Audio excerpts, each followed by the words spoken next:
अध्याय 1 श्लोक 11।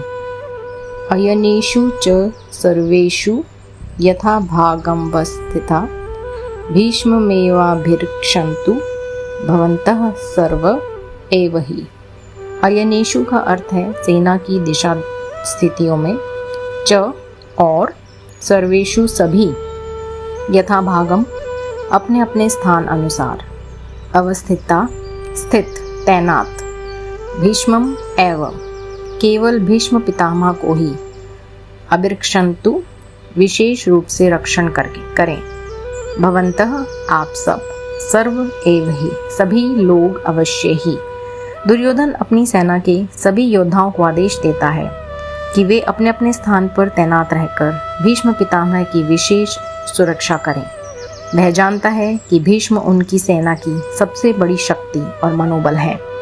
यदि भीष्म सुरक्षित रहते हैं तो कुरु पक्ष का आत्मविश्वास बना रहेगा। यह श्लोक दुर्योधन की रणनीति, चिंता और भीष्म पर उसकी निर्भरता दर्शाता है। वह हर हाल में भीष्म की सुरक्षा सुनिश्चित करना चाहता है। श्लोक 12। तस्य सज्जनयन् हर्षं कुरु वृद्ध पितामह सिंहनादं विन्द्यो च शंख दध्मो प्रतापवान। तस्य का अर्थ है उसके, दुर्योधन के, सज्जनयन उत्पन्न करते हुए, हर्षम उत्साह, कुरु वृद्ध कौरव वंश के बुजुर्ग, पितामह भीष्म, सिंहनादम सिंह के समान गर्जना, विनद्य गर्जना करते हुए, उच्चय जोर से, शंखम शंख, दध्मो बजाया, प्रतापवान पराक्रमी। भीष्म पितामह ने दुर्योधन को उत्साहित करने के लिए जोरदार सिंहनाद किया। फिर उन्होंने अपने पराक्रम का प्रदर्शन करते हुए ऊंचे स्वर में शंख बजाया। उनका शंखनाद पूरी सेना के लिए एक संकेत और प्रेरणा का स्रोत बना। यह श्लोक युद्ध के आरंभ की उद्घोषणा के रूप में आता है। भीष्म के द्वारा शंख बजाना उनके नेतृत्व और वीरता को दर्शाता है।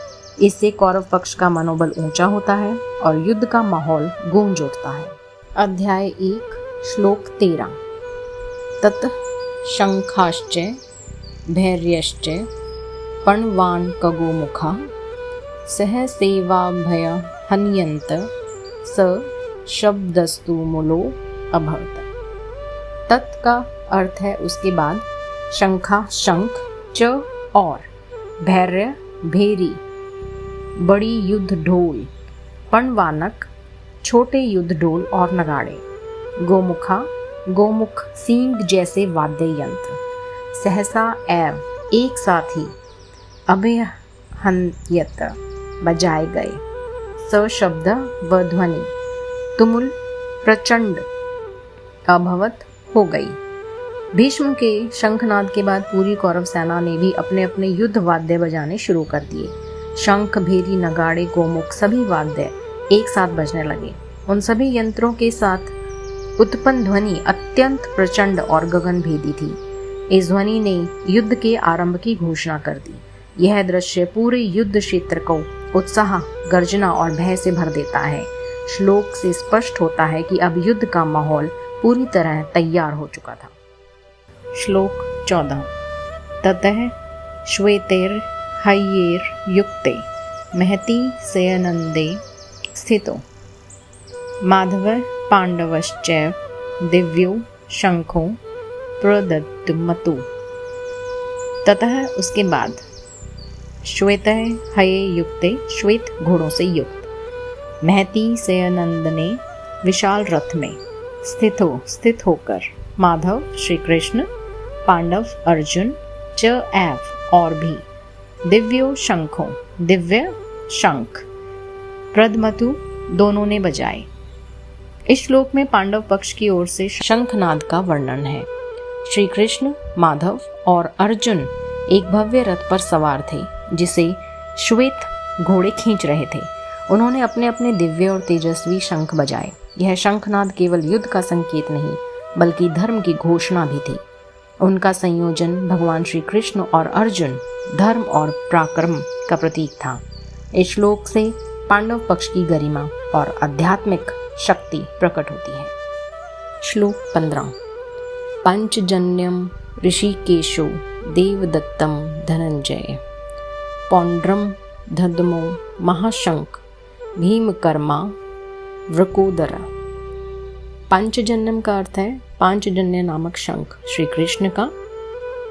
ऋषिकेश श्री कृष्ण का एक नाम, इंद्रियों के स्वामी।